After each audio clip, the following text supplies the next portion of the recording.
আল্লাহ রাব্বুল আলামিন সূরা মায়েদা আয়াত নাম্বার 3 এর মধ্যে উল্লেখ করছেন যে আল ইয়াউমা আকমালতু লাকুম দীনাকুম ওয়া আতমামতু আলাইকুম নি'মাতি ওয়া রাদিতু লাকুমুল ইসলাম দীনা।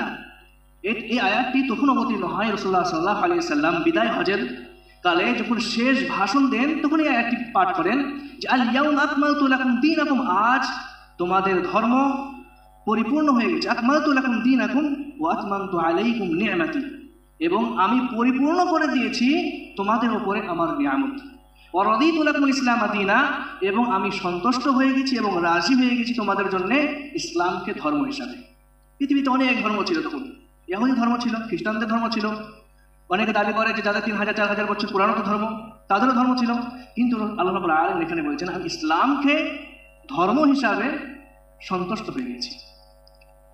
তো এই আয়াতের মধ্যে আল্লাহ রাব্বুল আলামিন বলছেন যে আজকে দিন পরিপূর্ণ হয়ে গেল। দীনাকুম ওয়া আতমামতু আলাইকুম নি'মাতি, এবং আমি আমার নিয়ামত কি করে দিলাম, পরিপূর্ণ করে দিলাম। অর্থাৎ এই আয়াত দ্বারা বুঝতে পারছি যে আমাদেরকে আল্লাহ রাব্বুল আলামিন রাসূলুল্লাহ সাল্লাল্লাহু আলাইহি সাল্লামের মাধ্যমে যে দ্বীন এবং ধর্ম যে শরীয়ত দিয়েছেন সেটা কি, সেটা আল্লাহ রাব্বুল আলামিনের তরফ থেকে একটি নিয়ামত। এটা আল্লাহ রাব্বুল আলামিন এই আয়াতের মধ্যে বলছেন ওয়া আতমামতু আলাইকুম নি'মাতি, যে আমি আমার নিয়ামতকে পরিপূর্ণ করে দিয়েছি। অর্থাৎ যে যতটা ধর্ম পরিপূর্ণভাবে মানবে, শরীয়তকে বুঝে চলাফেরা করবে, তার ওপর ততটা নিয়ামত আসবে। অর্থাৎ আল্লাহ রাব্বুল আলামিন পরিপূর্ণ করে দিয়েছেন ধর্মের মাধ্যমে নিয়ামত। ঠিক অনুরূপভাবে ওয়া রাদিতু লাকুমুল ইসলাম দীনা, অর্থাৎ ইসলামকে দিন হিসাবে পরিপূর্ণ করে দিয়েছি। রাসূলুল্লাহ সাল্লাল্লাহু আলাইহি ওয়াসাল্লাম কিয়ামতের দিন হাউজে কাউসারের সামনে থাকবেন। তিনি বলছেন তোমাদের সাথে আমার দেখা হবে, পরিচিত হবে, এবং আমি গর্ববোধ করব আমার উম্মতের বেশি সংখ্যক হওয়ার জন্য। এবং সেই দিন কি হবে, ওয়া ইন্নী মুস্তাইকিদুন উনাসুন, সেই দিন আমি কি করব, অনেক মানুষকে জাহান্নাম থেকে পরিত্রাণ দেওয়ার চেষ্টা করবো, অর্থাৎ শাফাআত করবে। কিন্তু কিছু মানুষ যাদেরকে আমার কাছ থেকে সরিয়ে নেওয়া হবে, রাসূলুল্লাহ সাল্লাল্লাহু আলাইহি ওয়াসাল্লাম ঠিক অনুভাবে বলেছেন যে আমাকে বলা হবে, যখন আমি বলবো ফাকুল আসহাবি, এরা তো আমার সাথী, তখন আল্লাহ রাব্বুল আলামিন বা ফেরেশতারা বলবে, কি বলবেন, যে ফায়াকুলু ইন্নাকা লা তাদরি মা আহদাসু বা'দাক, হে আল্লাহর রাসূল আপনি জানেন না আপনার মৃত্যুর পর এরা ধর্মের মধ্যে কি রকম নতুন নতুন জিনিস তৈরি করেছে। এই হাদিসের মধ্যে একটি জিনিস জানা যায়, যারা বিদআত করবে তারা রাসূলুল্লাহ সাল্লাল্লাহু আলাইহি ওয়াসাল্লামের শাফাআত তো পাবেন না, হাউজে কাউসারের পানি পান করতে পাবেন না, তাদেরকে তাড়িয়ে দেওয়া হবে। উদাহরণস্বরূপ বলা যায়, আমাদের দুয়ারে সরকারে রেশন দিতে এসেছে, ছোট একটা জিনিস রেশন দিতে এসছে, কিন্তু রেশন দোকানি আপনার কার্ড সঠিক না থাকার কারণে আপনাকে তাড়িয়ে দিচ্ছে, আপনার মনটা কেমন হবে? আপনি সরকারের সাথে ঝামেলা করবেন? পারবেন না। আপনি রেশন দোকানের সাথে ঝামেলা করবেন? পারবেন না, কারণ আপনার কার্ডই বাতিল। ঠিক কিয়ামতের দিনে হাউজে কাউসারের পানি দেওয়া হবে, কিন্তু আপনার আমল বাতিল দেখে আপনাকে সরিয়ে দেওয়া হবে। আমি এই যুগে রেশন নেওয়ার জন্য মারামারি করছি, কিন্তু সেদিন সেটা পারবো না রাসূলুল্লাহ সাল্লাল্লাহু আলাইহি ওয়াসাল্লামের সামনে। তাহলে যেমনভাবে আমরা নিজের কার্ডকে ভালোভাবে তৈরি করি রেশন পাওয়ার জন্য, ঠিক অনুরূপভাবে আমাদের আমলকে রাসূলুল্লাহ সাল্লাল্লাহু আলাইহি ওয়াসাল্লামের সুন্নাত মোতাবেক সঠিক এবং বেদাত থেকে পবিত্র আমাদেরকে তৈরি হতে হবে, তবে আমরা হাউজে কাউসারের পানি পান করতে পারবো। ঠিক অনুরূপভাবে রাসূলুল্লাহ সাল্লাল্লাহু আলাইহি ওয়াসাল্লামের শাফাআত আমরা পাবো। আলহামদুলিল্লাহ নাহমাদুহু ওয়া নাস্তাঈনুহু ওয়া নাস্তাগফিরুহু ونعوذ بالله من شرور أنفسنا ومن سيئات أعمالنا، من يهده الله فلا مضل له ومن يضلله فلا هادي له. أشهد أن لا إله إلا الله وحده لا شريك له، وأشهد أن محمدا عبده ورسوله. أما بعد، يا أيها الناس اتقوا ربكم الذي خلقكم من نفس واحدة وخلق منها زوجها وبث منهما رجالا كثيرا ونساء، واتقوا الله الذي تساءلون به والأرحام، إن الله كان عليكم رقيبا. يا أيها الذين آمنوا اتقوا الله حق تقاته ولا تموتن إلا وأنتم مسلمون. يا أيها الذين آمنوا اتقوا الله وقولوا قولا سديدا يصلح لكم أعمالكم ويغفر لكم ذنوبكم، ومن يطع الله ورسوله فقد فاز فوزا عظيما. أما بعد، فإن خير الحديث كتاب الله، وخير الهدي هدي محمد صلى الله عليه وسلم، وشر الأمور محدثاتها، وكل محدثة بدعة، وكل بدعة ضلالة، وكل ضلالة في النار. أعوذ بالله من الشيطان الرجيم بسم الله الرحمن الرحيم اليوم أكملت لكم دينكم وأتممت عليكم نعمتي ورضيت لكم الإسلام دينا سورة المائدة وقال النبي صلى الله عليه وسلم تركت فيكم أمرين لن تضلوا ما تمسكتم بهما كتاب الله وسنة نبيه صلى الله عليه وسلم رواه البخاري উপস্থিত সম্মানিত আজকের জুমার মুসল্লিগণ, প্রশংসা একমাত্র সেই মহান আল্লাহ রাব্বুল আলামিনের জন্য, যেই মহান আল্লাহ রাব্বুল আলামিন আমাদেরকে রাসূলুল্লাহ সাল্লাল্লাহু আলাইহি ওয়াসাল্লামের মাধ্যমে একটি পরিপূর্ণ দ্বীন ইসলাম দিয়েছেন। যে আল্লাহ রাব্বুল আলামিন আমাদের ধর্ম ইসলামের ওপরে সন্তুষ্ট এবং রাজি হয়ে গেছেন, সেই আল্লাহ রাব্বুল আলামিনের প্রশংসা আমরা করে শেষ করতে পারবো না, তাই একটি সংক্ষেপে বলবো আলহামদুলিল্লাহ। তারপরে পরে শত সহস্র দরুদ ও শান্তি ধারা বর্ষিত হোক আমাদের নবী মুহাম্মদ মুস্তাফা আহমদ মুস্তাফা সাল্লাল্লাহু আলাইহি ওয়াসাল্লামের ওপর। আল্লাহুম্মা সাল্লি আলাইহি আল্লাহুম্মা বারিক আলাইহি। সম্মানিত উপস্থিতি, আমরা গত জুমায় অবগত হয়েছি যে রাসূলুল্লাহ সাল্লাল্লাহু আলাইহি ওয়াসাল্লামের মর্যাদা আল্লাহ রাব্বুল আলামিন কতটা রেখেছেন। কিন্তু এই মর্যাদা জানার পরেও যদি আমরা ভাবি যে রাসূলুল্লাহ সাল্লাল্লাহু আলাইহি ওয়াসাল্লাম দ্বীনকে পরিপূর্ণভাবে পেশ করতে পারেননি এবং রাসূলুল্লাহ সাল্লাল্লাহু আলাইহি ওয়াসাল্লাম শরীয়তকে পরিপূর্ণভাবে আনেননি, তাহলে এটা আমাদের অজ্ঞতা এবং কিছু কিছু ক্ষেত্রে রাসূলুল্লাহ সাল্লাল্লাহু আলাইহি ওয়াসাল্লাম তথা ইসলামকে অস্বীকার করার মানে হয়ে যাবে। এজন্যই কেউ যদি মনে করে যে রাসূলুল্লাহ সাল্লাল্লাহু আলাইহি ওয়াসাল্লাম আমাদেরকে পরিপূর্ণ দ্বীন দেননি, ধর্ম কিছুটা রেখে গেছেন, যার জন্যে মানুষ তার মস্তিষ্কে যেটা আসবে সেটা এই ধর্মের মধ্যে প্রবেশ করাবে, তাহলে এটা কি হয়ে যাবে? রাসূলুল্লাহ সাল্লাল্লাহু আলাইহি ওয়াসাল্লামের বিরুদ্ধাচরণ হয়ে যাবে। আমরা সেটাই করে থাকি যে রাসূলুল্লাহ সাল্লাল্লাহু আলাইহি ওয়াসাল্লামকে এটা মনে করে থাকি যে রাসূলুল্লাহ সাল্লাল্লাহু আলাইহি ওয়াসাল্লাম যে ধর্ম এনেছেন, তিনার মৃত্যুর পরে ধর্মের মধ্যে আরো অনেক রাস্তা আছে, যেগুলা অনেক কিছু এই ধর্মের মধ্যে প্রবেশ করানো যায়, কিন্তু এটা অসম্ভব। এটা এই অসম্ভব এজন্যই, এটা আমার কথাতে অসম্ভব নয়। আল্লাহ রাব্বুল আলামিন সূরা মায়েদা আয়াত নাম্বার 3 মধ্যে উল্লেখ করছেন যে আল ইয়াউমা আকমালতু লাকুম দীনাকুম ওয়া আতমামতু আলাইকুম নি'মাতি ওয়া রাদিতু লাকুমুল ইসলাম দীনা। এই আয়াতটি তখন অবতীর্ণ হয় রাসূলুল্লাহ সাল্লাল্লাহু আলাইহি ওয়াসাল্লাম বিদায় হজের কালে যখন শেষ ভাষণ দেন, তখন এই আয়াতটি পাঠ করেন যে আল ইয়াউমা আকমালতু লাকুম দীনাকুম, আজ তোমাদের ধর্ম পরিপূর্ণ হয়ে গেছে। আকমালতু লাকুম দীনাকুম ওয়া আতমামতু আলাইকুম নি'মাতি, এবং আমি পরিপূর্ণ করে দিয়েছি তোমাদের উপরে আমার নিয়ামত। ওয়া রাদিতু লাকুমুল ইসলাম দীনা, এবং আমি সন্তুষ্ট হয়ে গেছি এবং রাজি হয়ে গেছি তোমাদের জন্য ইসলামকে ধর্ম হিসাবে। পৃথিবীতে অনেক ধর্ম ছিল, তখন ইহুদি ধর্ম ছিল, খ্রিস্টানদের ধর্ম ছিল, অনেকে দাবি করে যে যাদের 3000-4000 বছর পুরানো ধর্ম, তাদেরও ধর্ম ছিল। কিন্তু আল্লাহ রাব্বুল আলামিন এখানে বলছেন আমি ইসলামকে ধর্ম হিসাবে সন্তুষ্ট হয়ে গেছি। তো এই আয়াতের মধ্যে আল্লাহ রাব্বুল আলামিন বলছেন যে আজকে দ্বীন পরিপূর্ণ হয়ে গেল।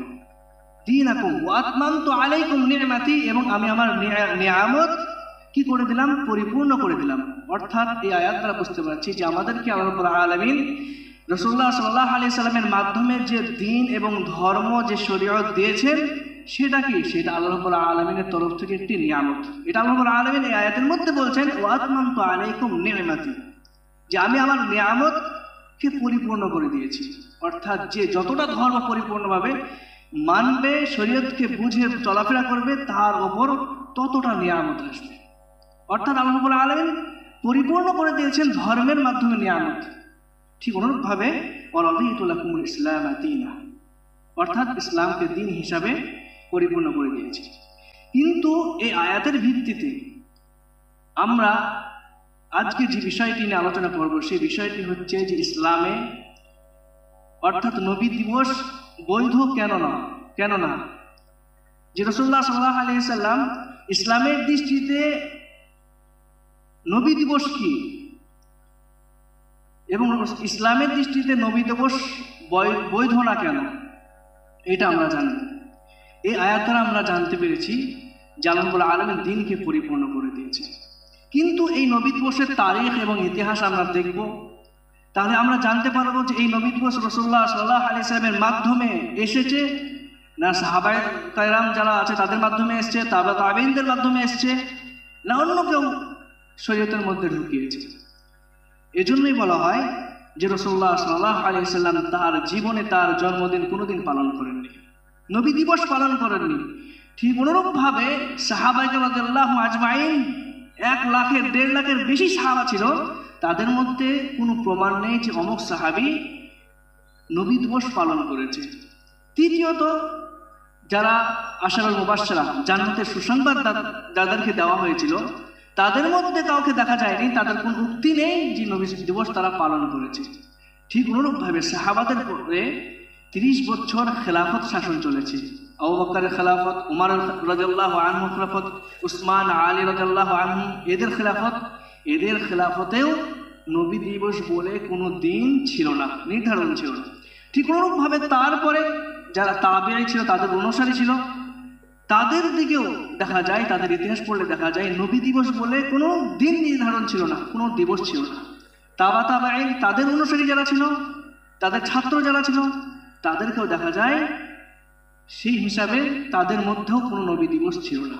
ঠিক অনুরূপভাবে ইমাম আবু হানিফা, ইমাম শাফিঈ, ইমাম মালিক, ইমাম আহমদ বিন হাম্বল, যারা আমরা বলে থাকি যে 4টি মাযহাবের যারা প্রধান, ইমাম আবু হানিফার তরফ থেকেও তাদের ইতিহাস দেখলে বোঝা যায় যে ইমাম আবু হানিফা নবী দিবস পালন করেননি, ইমাম মালিক নবী দিবস পালন করেননি এবং উল্লেখ করেননি যে নবী দিবস বলে কিছু আছে। আমরা কতটা হাম্বলি এখানেই বোঝা যায় যে ইমাম আবু হানিফার তরফে নবী দিবস ছিল না। ঠিক অনুরূপভাবে হাদিস যারা সংকলন করেছেন, ইমাম বুখারী, ইমাম মুসলিম, ইমাম আহমদ, যারা হাদিসকে সংকলন করেছেন, হাদিস মুহাদ্দিস, তাদের যুগেও নবী দিবস বলে কিছুই ছিল না। কিন্তু নবী দিবসটা আসলো কোথা থেকে?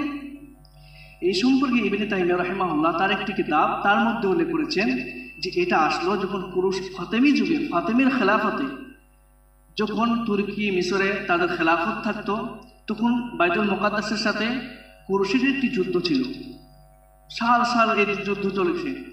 তখন একজন শাসক ছিল, কিন্তু সেই শাসকের আমলে ইরাকের একজন শাসক ছিল, ইরাকের গভর্নর, এরবল প্রদেশের যে আবু সাঈদ মুজাফফরউদ্দিন কুকুবুরি নামে একজন শাসক ছিল।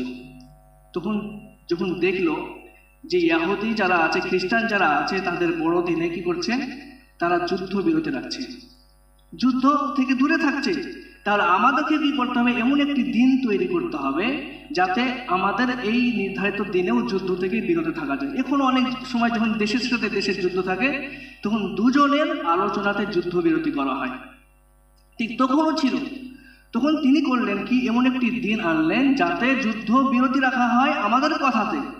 তিনি কিছু আলেমকে, বিশেষ করে একজন আলেমকে জোগাড় করলেন যে এমন একটি দিন নির্ধারণ করো এবং কিছু কথা, জাল, জয়ীফ এবং মন ভরার ভ্রান্ত রাসূলুল্লাহ সাল্লাল্লাহু আলাইহি সাল্লামের নামে কিছু লিখে একটা বই লিখো, যাতে একটা দিবস পালন করা হয়।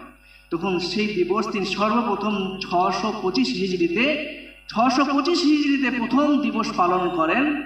সেই ব্যক্তি হচ্ছে মুজাফফরউদ্দিন বুকুবুরি। তিনি একজন শাসক ছিলেন, ইরাকের একজন প্রদেশের শাসক। সেই সম্পর্কে বলা হয় যে সর্বপ্রথম 625 হিজরিতে প্রথম চালু হয়। রাসূলুল্লাহ সাল্লাল্লাহু আলাইহি সাল্লামের মৃত্যু কত হিজরিতে? 11 হিজরিতে। 11 মাইনাস করে 625 থেকে দাঁড়ায় কত? রাসূলুল্লাহ সাল্লাল্লাহু আলাইহি সাল্লাম এবং দাঁড়ায় যে 600, রাসূলুল্লাহ সাল্লাল্লাহু আলাইহি সাল্লামের মৃত্যুর 614 বছর পর প্রথম দিবস নবী দিবস পালন করা হয়, মিলাদুন নবী উদযাপন করা হয়, রাসূলুল্লাহ সাল্লাল্লাহু আলাইহি সাল্লামের জন্মদিবস পালন করা হয়। কতদিন পর? রাসূলুল্লাহ সাল্লাল্লাহু আলাইহি সাল্লামের মৃত্যুর 614 বছর পর, 6 শতাব্দী পর। এর আগে কেউ কোনো ইতিহাস নেই যে নবী দিবস হিসাবে কেউ পালন করেছে। কিন্তু এই সম্পর্কে একজন আলেম ছিলেন যে একটি জয়ীফ মন খারাপ রাসূলুল্লাহ সাল্লাল্লাহু আলাইহি ওয়াসাল্লামের নামে বই লিখেছিলেন। সেই বইটি ঈদে মিলাদুন্নবী হিসেবে বলা হয়। যে প্রথম যে এগিয়ে আসেন তার নাম হচ্ছে আবুল খাত্তাব উমর বিন দেহিয়া। তিনি আত-তানবীর ফি মাওয়ালিদিস সিরাজুল মুনির নামে একটি বই লিখেন। বইটি কিসের জন্যে? আমি যে একটা দিবস পালন করছি যা থেকে বোঝাতে হবে যে এটা এমন আছে, রাসূলুল্লাহ সাল্লাল্লাহু আলাইহি ওয়াসাল্লামের দিবস পালন করতে হবে। তখন সে একটি বই লিখেন এবং বই লিখে সে গভর্নরের কাছে জমা দেন এবং বলেন যে এর মধ্যে অনেক কিছু আছে। জাল হাদিস রাসূলুল্লাহ সাল্লাল্লাহু আলাইহি ওয়াসাল্লামের নামে অপবাদ লিখে যে রাসূলুল্লাহ সাল্লাল্লাহু আলাইহি ওয়াসাল্লাম পালন করতেন, রাসূলুল্লাহ সাল্লাল্লাহু আলাইহি ওয়াসাল্লামের দিবস পালন করা আমাদের উচিত। তিনি বই লিখে জাতির সামনে পেশ করলেন। গভর্নর এটা দেখে খুশি হয়ে তাকে কি দিল? 1000 স্বর্ণ দিরহাম তাকে খুশি মনে দিল। এখানে কি বোঝা যায়? যে আলেম সে গভর্নরের কথাতে, এখনো অনেক আলেম আছে যারা সরকারের কথাতে উঠা বসা করে, তখনও ছিল। তখন কি করলো? রাসূলুল্লাহ সাল্লাল্লাহু আলাইহি ওয়াসাল্লামের মিথ্যা হাদিস বানোয়াটি লিখে নবী দিবস চালু হয়ে গেল, নবী দিবস চালু হয়ে গেল। কিন্তু সেখানে 3 প্রকার আলেম পাওয়া যায়। এক প্রকার আলেম ছিল যারা এই কাজে সাহায্য করত। এখনো এই 3 প্রকার আলেম পাওয়া যায় যে এই নবী দিবস কাজে সাহায্য করে, তারা সমর্থন করে, তারা মিষ্টি খায়, তারা হালুয়া খায়, অনেক রকম সুস্বাদু জিনিস খায়, তারা ডাইরেক্ট সমর্থন করে। 3 প্রকারের মধ্যে দ্বিতীয় প্রকার হচ্ছে যারা সমর্থন করে না। সমর্থন করে না, তার সাথেও জাতিকে বোঝাতেও পারে না, ভয় করে যে আমি যদি বোঝাই আমার কথা শুনবে না, আমাকে মসজিদ থেকে তাড়িয়ে দেবে, জামাত থেকে তাড়িয়ে দেবে, মাদ্রাসা থেকে তাড়িয়ে দেবে, আমার রুজি রুটি কে দেখবে। তারা বুঝছে যে নবী দিবসটা বৈধ নয়, জায়েজ নয়, এটা শিরক এবং বেদাতের সংমিশ্রণ। তখন তারা কি করছে? তারা চুপ করে থাকছে, তারা জানা সত্য। তৃতীয় প্রকার আলেম হচ্ছে যারা জানছে, জানার সাথে সাথে জনমত তৈরি করছে যে এটা বেদাত, এটা রাসূলুল্লাহ সাল্লাল্লাহু আলাইহি ওয়াসাল্লামের যুগে ছিল না, সাহাবাদের যুগে ছিল না। রাসূলুল্লাহ সাল্লাল্লাহু আলাইহি ওয়াসাল্লামের মৃত্যুর কত বছর? 614 বছর পর এটা তৈরি হয়েছে। ঠিক অনুরূপভাবে নবী দিবস সম্পর্কে একটি হাদিস তারা উল্লেখ করে যে রাসূলুল্লাহ সাল্লাল্লাহু আলাইহি ওয়াসাল্লাম নবী দিবস পালন করেছেন।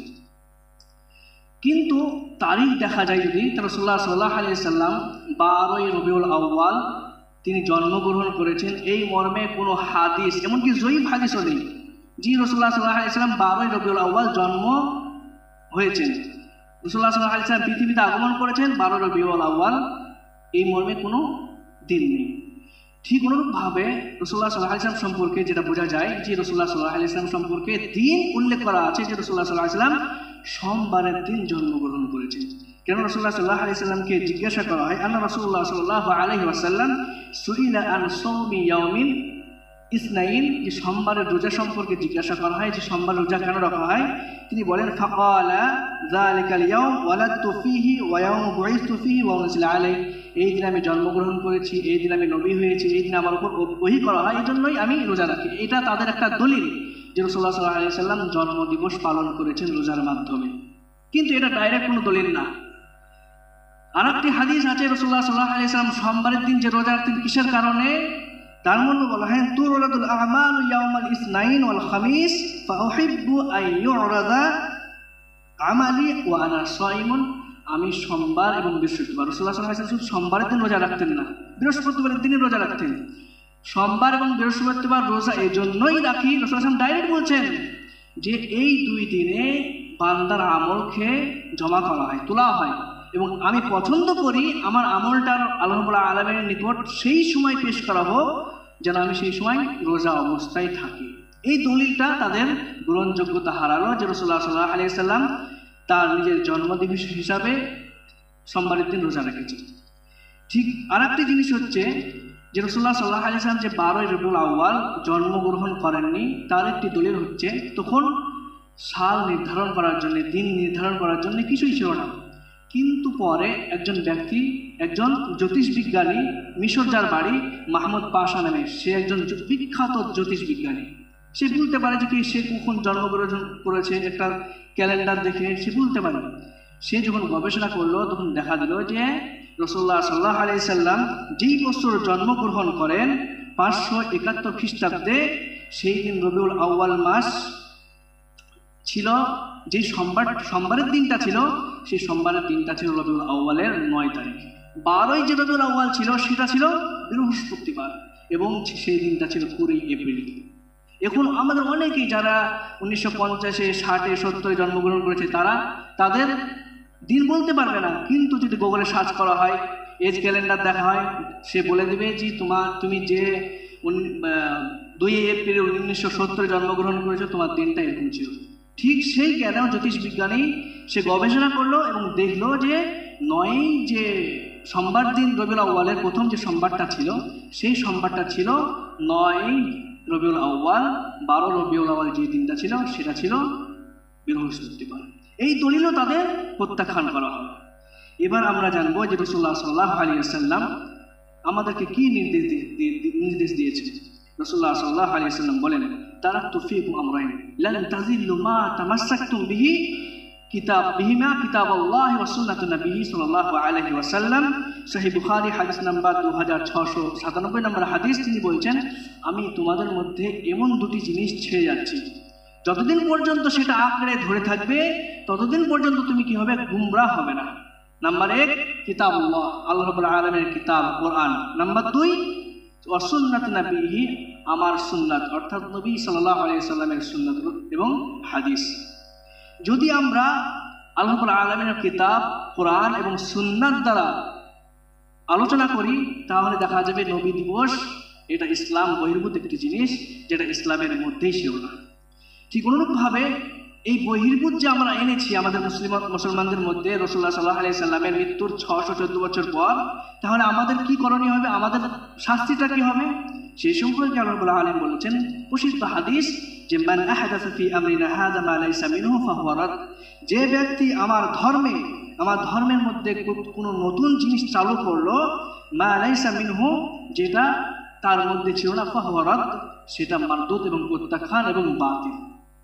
ঠিক অনুরূপভাবে আরেকটি হাদিস বলা হয় যে মান আমিলা আমালান লাইসা আলাইহি আমরুনা ফাহুয়া রাদ। সহিহ মুসলিমের হাদিস, যে ব্যক্তি এমন কিছু আমল করলো, এমন একটি আমল করলো যেই আমলটা আমার হুকুমের মধ্যে নেই, আমার বিধানের মধ্যে নেই, আমার ধর্মের মধ্যে নেই, ফাহুয়া রাদ, সেটা বাতিল।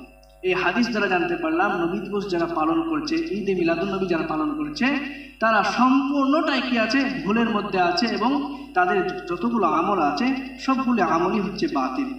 ঠিক অনুরূপভাবে একটা তো বেদাত হয়ে গেল যে রাসূলুল্লাহ সাল্লাল্লাহু আলাইহি ওয়াসাল্লামের ধর্মের মধ্যে একটা জিনিস আনা হয়েছে। দ্বিতীয় জিনিস হচ্ছে যে কোনো জাতির সাদস্য গ্রহণ। যে খ্রিস্টানদের বড়দিন ছিল, তারা যুদ্ধ থেকে বিরত থাকতো, আমাদেরকে একটা ছুটির দিন তৈরি করতে হবে, একটা সাদৃশ্য অবলম্বন হচ্ছে। যেমনভাবে আমাদের মুশরিক ভাইদের হিন্দুদের জন্মাষ্টমী, তাদের জন্মাষ্টমী হয়, ঠিক অনুরূপভাবে যারা বৌদ্ধ ধর্ম আছে তাদের বৌদ্ধ পূর্ণিমা হয়, খ্রিস্টানদের বড়দিন হয়। আমাদের একটা দিন রাখতে হবে রাসূলুল্লাহ সাল্লাল্লাহু আলাইহি ওয়াসাল্লামের জন্য। সেই দিনটা কি? সেই দিনটা নবী দিবস, রাসূলুল্লাহ সাল্লাল্লাহু আলাইহি ওয়াসাল্লাম সেদিন জন্মগ্রহণ করেছিলেন, এরকমভাবেই বানানো হয়েছে। তাহলে যারা এরকম ইতিহাস থেকে বানিয়েছে তাদের কি হবে? রাসূলুল্লাহ সাল্লাল্লাহু আলাইহি ওয়াসাল্লাম বলেন, মান তাশাব্বাহা বিকওমিন ফাহুয়া মিনহুম, রাওয়াহু আবু দাউদ, হাদিস নাম্বার 4031 নম্বর হাদিস। যে ব্যক্তি কোনো সম্প্রদায়ের, কোনো কওমের, কোনো জাতির সাদৃশ্য অবলম্বন করলো, এটা তো সাদৃশ্য অবলম্বন হচ্ছে, তাহলে ফাহুয়া মিনহুম, সে তাদেরই মধ্যে গণ্য করা হলো। অর্থাৎ সে তাদের মধ্যে, সে নামাজ, রোজা, হজ, যাকাত সব করছে, করার পরে কোনো একটি আমলে তাদের সাদৃশ্য অবলম্বন করলো। তারা জন্মাষ্টমী করতো, তারা বৌদ্ধ পূর্ণিমা করতো, তারা বড়দিন করতো, খ্রিসমাস করতো। আমাদেরও সেরকমভাবে নবী দিবস চালু করেছে। তাদের সম্পর্কে বলা হচ্ছে যে তারা তাদের দলের মধ্যেই পড়বে। অর্থাৎ মান তাশাব্বাহা বিকওমিন, যে ব্যক্তি কোনো সম্প্রদায়ের অবলম্বন করলো, সাদৃশ্য অবলম্বন করলো, ফাহুয়া মিনহুম, সেই ব্যক্তির মধ্যেই গণ্য করা হবে। এই হাদিস দ্বারা আমরা জানতে পারলাম যারা এই দিবস পালন করে, প্রথম আমরা জানতে পেরেছি এই কিতাব ও সুন্নাতের মধ্যে এই দিন নেই। চালু করার পর বেদাত, এবং বেদাতের পরে কোন জাতির সাদৃশ্য অবলম্বন করেছে, তারাও সেই জাতির সাথে তাদের হাসর হবে, তাদের মধ্যেই গণ্য করা হবে। ঠিক অনুরূপভাবে এই দিবস সম্পর্কে আরেকটি শব্দ উল্লেখ করা হয়, ঈদে মিলাদুন নবী, অর্থাৎ খুশির দিন। যে ইসলামে দুটি ঈদ আছে, এই দুটি ঈদে এরা খুশি নয়, আর একটি নতুন করে ঈদ আনতে হবে। সেই ঈদটা কি? রাসূলুল্লাহ সাল্লাল্লাহু আলাইহি ওয়াসাল্লামের জন্মদিবসের ঈদ, ঈদে মিলাদুন নবী। সেই সম্পর্কে রাসূলুল্লাহ সাল্লাল্লাহু আলাইহি ওয়াসাল্লাম বলে, ইন্নাল্লাহা কাদ বাদদালাকুম বিহিমা খায়রাম মিনহা। যখন রাসূলুল্লাহ সাল্লাল্লাহু আলাইহি ওয়াসাল্লাম মক্কা থেকে মদিনায় আসলেন, দেখলেন ইহুদিরা দুটি দিন খুশি মানাচ্ছে। তখন রাসূলুল্লাহ সাল্লাল্লাহু আলাইহি ওয়াসাল্লাম বললেন যে ইন্নাল্লাহা বাদদালাকুম বিহিমা, তোমাদের জন্য এই দুটি দিনের পরিবর্তে সুন্দর এবং উত্তম দুটি দিন রেখেছে, খায়রুম মিনহুমা ইয়াউমুল আযহা ওয়া ইয়াউমুল ফতর। সেটা হচ্ছে ঈদ, রমজানের যে ঈদ এবং কুরবানি, এই দুটি ঈদ। ইসলামে এই দুটি ঈদই আছে।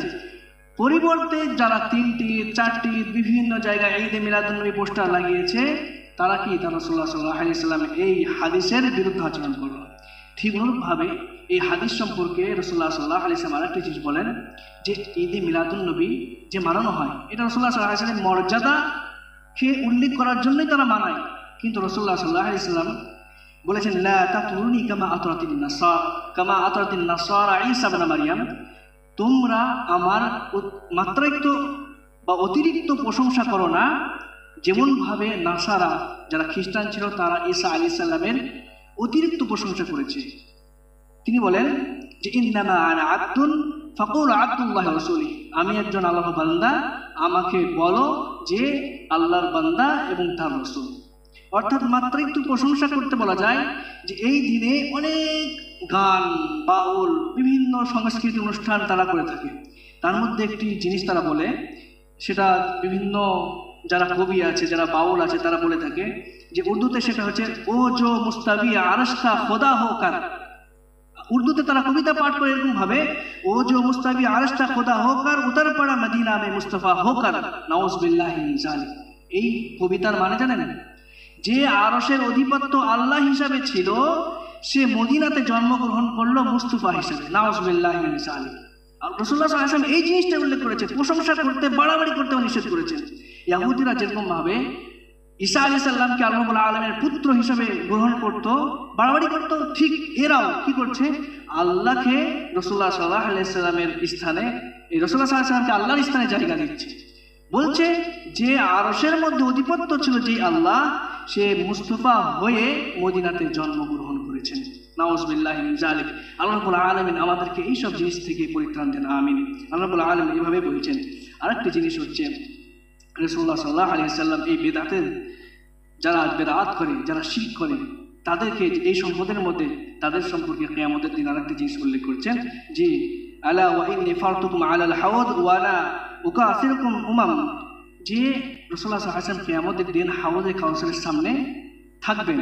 তিনি বলছেন তোমাদের সাথে আমার দেখা হবে, পরিচিত হবে, এবং আমি গর্ববোধ করব আমার উম্মতের বেশি সংখ্যক হওয়ার জন্যে। এবং সেই দিন কি হবে? ওয়া ইন্নী মুস্তাইকিদুন উনাসুন, সেই দিন আমি কি করব? অনেক মানুষকে জাহান্নাম থেকে পরিত্রাণ দেওয়ার চেষ্টা করব, অর্থাৎ শাফাআত করবে। কিন্তু কিছু মানুষ যাদেরকে আমার কাছ থেকে সরিয়ে নেওয়া হবে, রাসূলুল্লাহ সাল্লাল্লাহু আলাইহি ওয়াসাল্লাম ঠিক অনুভাবে বলেছেন যে আমাকে বলা হবে, যখন আমি বলবো ফাকুল আসহাবি, এরা তো আমার সাথী, তখন আল্লাহ রাব্বুল আলামিন বা ফেরেশতারা বলবে, কি বলবেন? যে ফায়াকুলু ইন্নাকা লা তাদরি মা আহদাসু বা'দাক, হে আল্লাহর রাসূল, আপনি জানেন না আপনার মৃত্যুর পর এরা ধর্মের মধ্যে কি রকম নতুন নতুন জিনিস তৈরি করেছে। এই হাদিসের মধ্যে একটি জিনিস জানা যায়, যারা বিদআত করবে তারা রাসূলুল্লাহ সাল্লাল্লাহু আলাইহি ওয়াসাল্লামের শাফাআত তো পাবেন না, হাউজে কাউসারের পানি পান করতে পাবেন না, তাদেরকে তাড়িয়ে দেওয়া হবে। উদাহরণস্বরূপ বলা যায়, আমাদের দুয়ারে সরকারে রেশন দিতে এসছে, ছোট একটা জিনিস রেশন দিতে এসছে, কিন্তু রেশন দোকানি আপনার কার্ড সঠিক না থাকার কারণে আপনাকে তাড়িয়ে দিচ্ছে। আপনার মনটা কেমন হবে? আপনি সরকারের সাথে ঝামেলা করবেন? পারবেন না। আপনি রেশন দোকানের সাথে ঝামেলা করবেন? পারবেন না, কারণ আপনার কার্ডই বাতিল। ঠিক কিয়ামতের দিনে হাউজে কাউসারের পানি দেওয়া হবে, কিন্তু আপনার আমল বাতিল দেখে আপনাকে সরিয়ে দেওয়া হবে।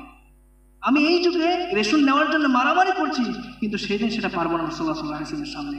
তাহলে যেমনভাবে আমরা নিজের কার্ডকে ভালোভাবে তৈরি করি রেশন পাওয়ার জন্যে, ঠিক অনুরূপভাবে আমাদের আমলকে রাসূলুল্লাহ সাল্লাল্লাহু আলাইহি ওয়াসাল্লামের সুন্নাত মোতাবেক সঠিক এবং বেদাত থেকে পবিত্র আমাদেরকে তৈরি হতে হবে, তবে আমরা হাউজে কাউসারের পানি পান করতে পারবো। ঠিক অনুরূপভাবে রাসূলুল্লাহ সাল্লাল্লাহু আলাইহি ওয়াসাল্লামের শাফাআত আমরা পাবো। পরিশেষে আল্লাহর দোয়া করছি, আল্লাহ রাব্বুল আলামিন আমাদেরকে সঠিকটা বোঝার তৌফিক দান করুন এবং এই সমস্ত বেদাত থেকে দূরে থাকার তৌফিক দান করুন, আমিন।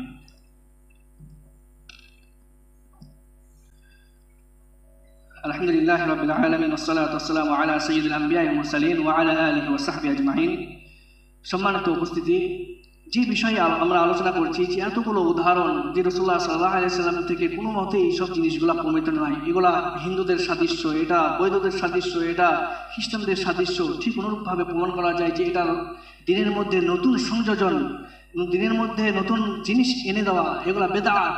আর এই বেদাতের শাস্তি আমরা জানতে পারছি শাফাত পাবো না, হাউজে কাউসারের পানি পাবো না। ঠিক অনুরূপভাবে আমরা অন্য দেশের জাতির সাদৃশ্য অবলম্বন করা যদি করে থাকি, তাহলে আমরা তাদের মধ্যে গণ্য করা হবো যদি আমরা মুসলমান হয়ে থাকি। তারপরেও তাদের মধ্যে গণ্য করা হবো, এটা কিসের জন্যে? শুধু কোনো আমলে তাদের সাদৃশ্য অবলম্বন করার জন্যে। ঠিক অনুরূপভাবে রাসূলুল্লাহ সাল্লাল্লাহু আলাইহি ওয়াসাল্লাম বলেন, ওয়া মা আরসালনা মির রাসূলিন ইল্লা লিইউতা'a বিইذনিল্লাহ। আল্লাহ রাব্বুল আলামিন বলেন যে আমি তোমাকে পাঠিয়েছি এই জন্যই যে আমার অনুমতিতে লিইউতা'উ, তোমার কি করা হয়? অনুসরণ করা হয়।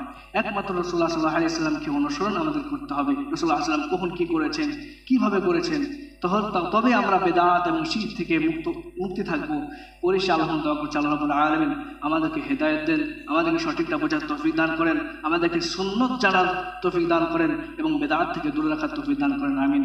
আকুলু কাওলি হাযা আস্তাগফিরুল্লাহ লি ওয়া লাকুম ওয়া লিসাইরিল মুসলিমিন ইন্নাহু হুয়াল গফুরুর রাহিম। ইন্নাল্লাহা ওয়া মালাইকাতাহু ইউসাল্লুনা আলান নবী ইয়া আইয়ুহাল্লাযীনা আমানু সাল্লু আলাইহি ওয়া সাল্লিমু তাসলিমা। اللهم صل على محمد وعلى ال محمد كما صليت على ابراهيم وعلى ال ابراهيم انك حميد مجيد. عباد الله رحمكم الله، ان الله يامر بالعدل والاحسان وايتاء ذي القربى وينهى عن الفحشاء والمنكر والبغي يعظكم لعلكم تذكرون. اذكروا الله يذكركم وادعوه يستجيب لكم ولذكر الله تعالى ولو عز وتم وهم اكبر والله يعلم ما يصنعون. والسلام عليكم ورحمه الله.